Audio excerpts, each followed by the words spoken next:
Okay everybody, this is Mooney Dashcam. If you enjoy these videos, I would appreciate it if you would subscribe. I also have an Instagram that I post on daily, at Mooney Dashcam. Check that out. Alright, so today we are in Howard Beach. We're going to go visit John Gotti's old house. We're going to go to his social club. And we're going to visit another mobster's house. Let's get into it. So, John Gotti's house is at 160-11 85th Street in Howard Beach. We are in Howard Beach now. Right now we're on, what road are we on? I'll see when we get to this sign right here. Killarney Street. We're turning onto 156th Avenue. We're going to be going over Cross Bay Boulevard. Now I'm sure if you're watching my video, you already know a little bit about the big figures in the mafia, the mob. So you probably know a little bit about John Gotti already, but I'll give a little rundown. We got a nice red light here so I can explain. Alright, October 27th, 1940, he was born the 5th out of 13 kids. He was born in the South Bronx, very poor area. Later, he moved around a lot, but later on he moved to East New York in Brooklyn. And by 12, Gotti was an errand boy for a club run by Carmine Fatico. He was a captain in the Gambinos. That's also where he met one of his mentors, Aniello Della Croce. Don't quote me on that, the pronunciation. I know people don't like my pronunciations. Soon becoming a leader of a gang called the Fulton Rockaway Boys. By 16, Gotti dropped out of school. By 18, police ranked Gotti as a low-level associate of Fatico's crew. So he was involved, very early on.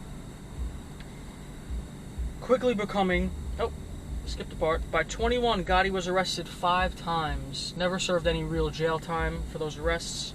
But yeah, he was arrested 5 times. He was really a street kid. Quickly becoming one of the Gambino's biggest earners. Now, while Gotti served time for a hijacking in 1968, he had a little hijacking crew going on. He's in Howard Beach. He's very close to JFK. So he was involved in all those businesses over there, and he kind of knew what was going on, and he would, so that's where his little hijacking situation happened. And so he goes to jail in 68. While he's in jail in 1968, Fatico's crew moved to Bergin Hunt and Fish Club, which we will be visiting also. It was disguised as a non-profit organization. We all know they were making good profits. Oh, it's starting to snow. We're supposed to get a big snowstorm today in New York. 3 to 12 inches. I almost said 3 to 12 feet. Alright. We're shooting over here. We're still on 156th Avenue. So, when the FBI started to come after Gotti's crew for dealing drugs, everyone comes at me. I know Gotti directly did not deal drugs, but he was in charge of his crew that was dealing drugs, including heroin. So this is a well-known fact. I don't want to be argued in the comments about this. He was in fear, after the FBI was coming after him, he was in fear that Castellano was going to kill him and his crew, because that was the punishment for dealing drugs in the Gambinos. Now, we know the Bananos were more fine with drug dealing, but for the Gambinos, it was a punishment by death. So he went after Castellano first. I have a whole video on that. I will link that. He went after Castellano first, and that was successful. Kills Castellano, becomes the boss of the Gambinos. It's like an unprecedented thing. And I'm sure you guys know his nicknames: the Dapper Don, Teflon Don. Let's aim some of these houses over here. Some nice houses. Obviously, Dapper Don is, he dressed very well. He dressed in $2,000 suits, nice Italian shoes, diamond pinky rings, the whole thing, We're not too far from this house here. Look at this house, come on.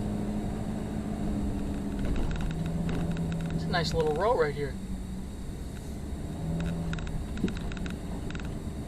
So yeah, he got the nickname the Teflon Don from beating 3 high-profile cases in the 1980s. It was because the cases wouldn't stick to Teflon.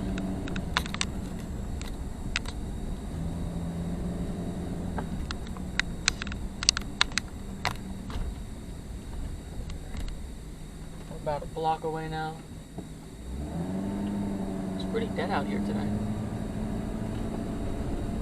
It is a Sunday right in the beginning of a snowstorm, so I'm not too surprised, but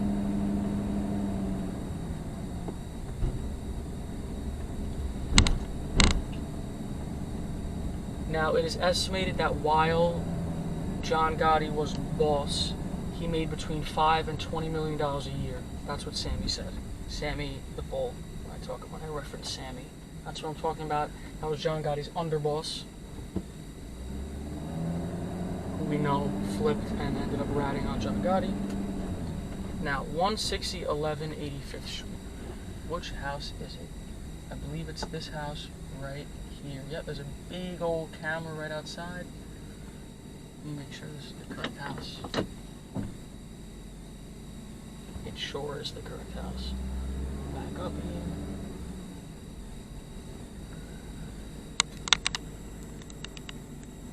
That is the house. I'll add pictures of how it looked back in the day, all stuff like that. We got a truck here behind me just staring at me. I wonder what they're doing. But yeah, it was estimated while he was boss he made $5 to $20 million a year, which is insane. He lived in just a little house like this, a very modest house. He wasn't very big on flashy as far as houses go. He was really in it for the power and for to be a boss of one of the biggest families at the time. It's pretty crazy. So while he was boss, it was estimated that he made about $500 million, which is insane. Insane. Alright, next we're heading off to Ronald Giallanzo's house, also known as Ronnie G. He was a banana soldier. Him and his crew had about $3 million out on the street. He was a big loan sharker. So $3 million out on the street means that there's $3 million of his cash out there, and he's collecting whatever ridiculously high interest rate at the time he was loan sharking doing. That made him and his crew about $26 million. He was recently arrested in 2018, March of 2018. Him and his crew, I think it was about 10 people. He got sentenced to 14 years. But his house is at 16404 86th Street. It's a 16-room, 3,500 square feet, $2.6 million home. It's an unbelievable house. So we're going to swing by it. I'll add pictures of what the house used to look like before he built it up like crazy. But this house also got seized from him after he got arrested because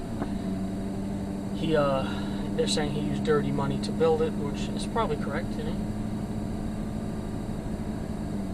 Alright, we're about a block away now. Right now on 85th, we're going to be turning onto 164th Street, and then the house is on the corner of 164th and 86th. Turn here, make a left. Oh, we can see the house already. That's how big it is. That's the back of the house with this big brick fence, brick gate, whatever you call that. Oh no, this is a one-way. No, we're going to break the rules a little bit. No one's around.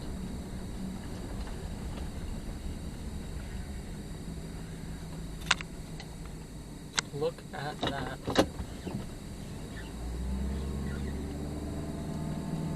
I mean, this is just a massive house by any standard, really. Right close to the water in Howard Beach. Nice prime location. I don't know who owns the house now, but yeah, that is the house. Alright, we're going to turn, we're going to go back up Cross Bay Boulevard. Thank you for not backing out in front of me, sir. We're going to make a left onto 165th Avenue.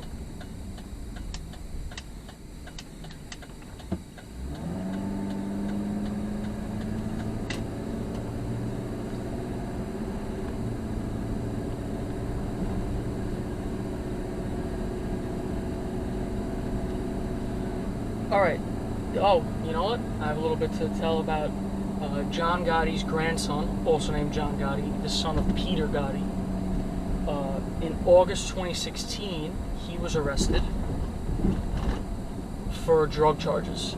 The police, I believe it was the FBI, I could be wrong on that, broke into the house, actual John Gotti's house, because the grandson was there at the time. Now, John Gotti had a very strict rule of not conducting any business out of his house. He didn't want to endanger his family or involve his family in anything that he was doing. So that was one of his big rules. His grandson, John Gotti, did not follow that rule. So they got a search warrant and broke into the house. First time police were ever in that house, and ransacked the house. The lawyer said, that was one of their defenses, that the lawyer said they only wrecked it because of his name, which probably true. And they, in the bedroom safe, they found $40,000 cash and 500 Oxycontins. They bugged his car, and they heard that his drug operation, was making him $100,000 a month. He was selling like 4,200 pills a month, something crazy like that. And he got 8 years in prison for that.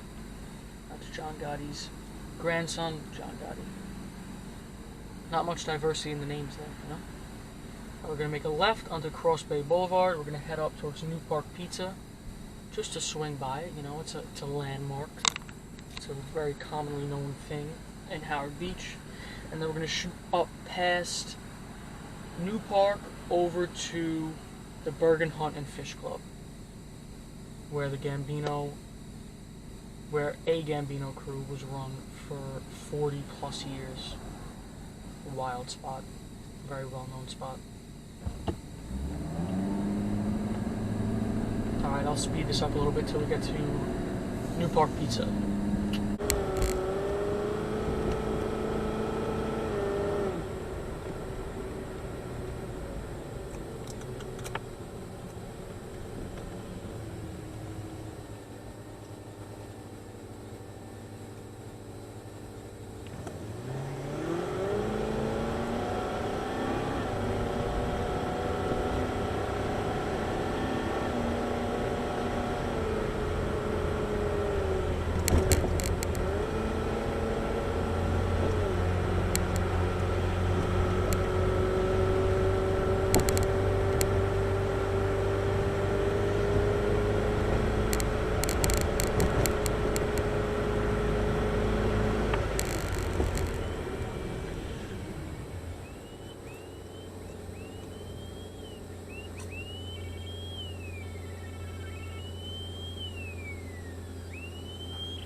Alright, we are about a block away from the famous New Park Pizza now.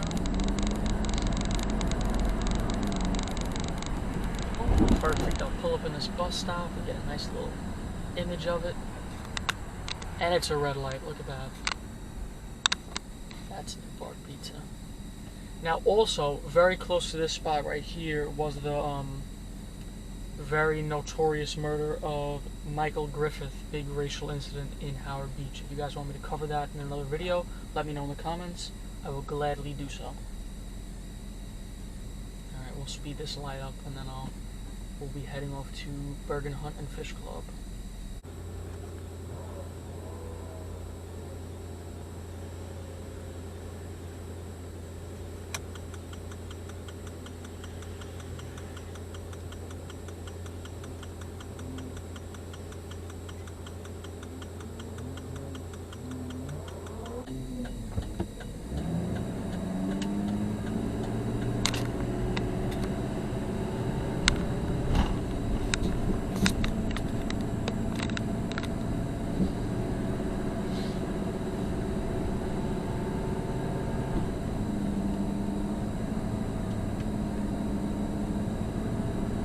we're only a few minutes away from Bergin Hut and Fish Club.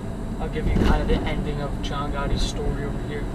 So he was convicted in 1990 of 5 murders, conspiracy to commit murder, racketeering, obstruction of justice, illegal gambling, extortion, tax evasion, and loan sharking. He was sentenced to life without parole in 1992. Most of these solid convictions came from Sammy the Bull, his underboss, ratting on him. And then June 10th, 2002, he died of throat cancer in Missouri in a hospital for inmates. So that's how the end of his life came. Now, we are on, I believe this is not Cross Bay Boulevard anymore. It turns into something else. Nope, it's still Cross Bay Boulevard. I'm wrong. Turns into Woodhaven Boulevard a little bit farther up.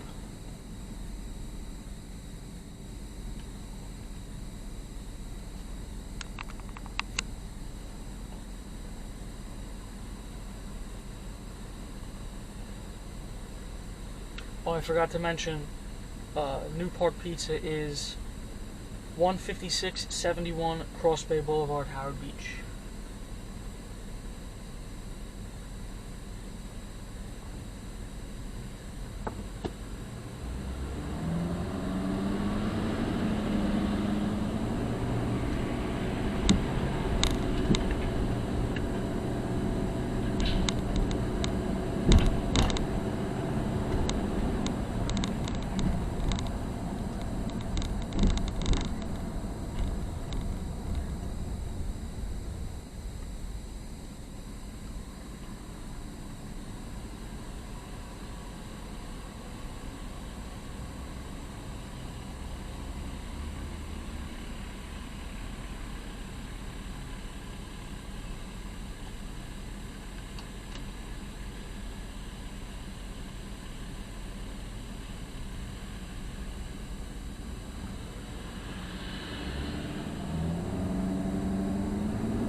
This now is Woodhaven Boulevard. We're turning off of Woodhaven onto 101st Avenue.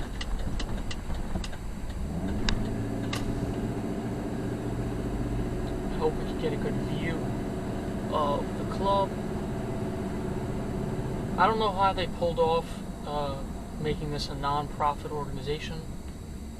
I'm sure they were doing some funny stuff with the books. I know they were doing a lot worse, so a little bit of bookmaking shouldn't have been too much out of their comfort zone.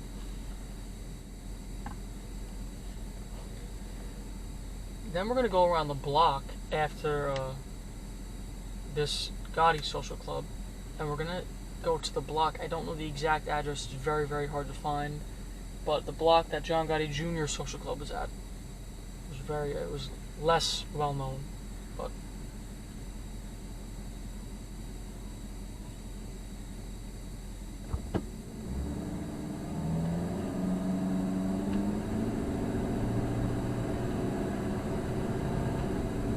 alright, 9804 101st Street.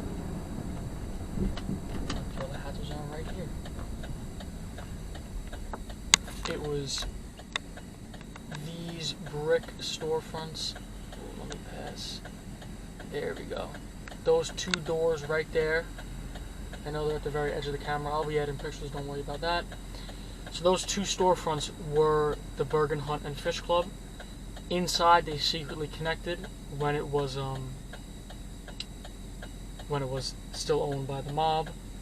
And I believe that one of these stores has like a ridiculously nice bathroom because they kept it from when the mob still owned it. I could be wrong about that. If I find it, I'll add a picture. If I don't add a picture, you know I was wrong and I couldn't find it. Okay, now we got to pull a little bit of shenanigans here to go to John Gotti Jr.'s club.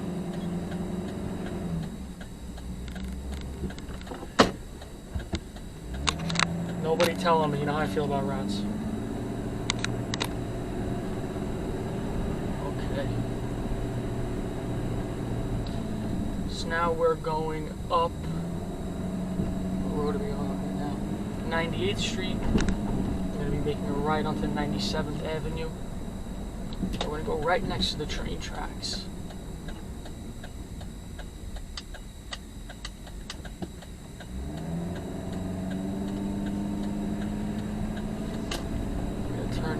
Some nice graffiti. We like some good graffiti. Check out my Instagram at mooneydashcam. I post a lot of graffiti.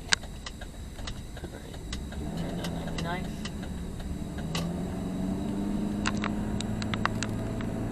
I'm sure someone could get me the exact address of where this club was. I'm relying on you guys in the comments here. I know you're very good at that. I believe the building was this one with the green awning. I believe this was it. I don't know for sure, like I said. But I believe that's the building. And I believe that law enforcement put a camera on this train trestle right here and would aim it right at here. You can even see the two cameras on this place. I don't know why an electric contractor would need cameras. I guess they could have materials and stuff like that. Alright, that's pretty much everything I have to show you in this video. If you enjoyed it, I would appreciate it if you would subscribe. Always comment new suggestions for videos. I appreciate that a lot. And that's it. See you in the next one.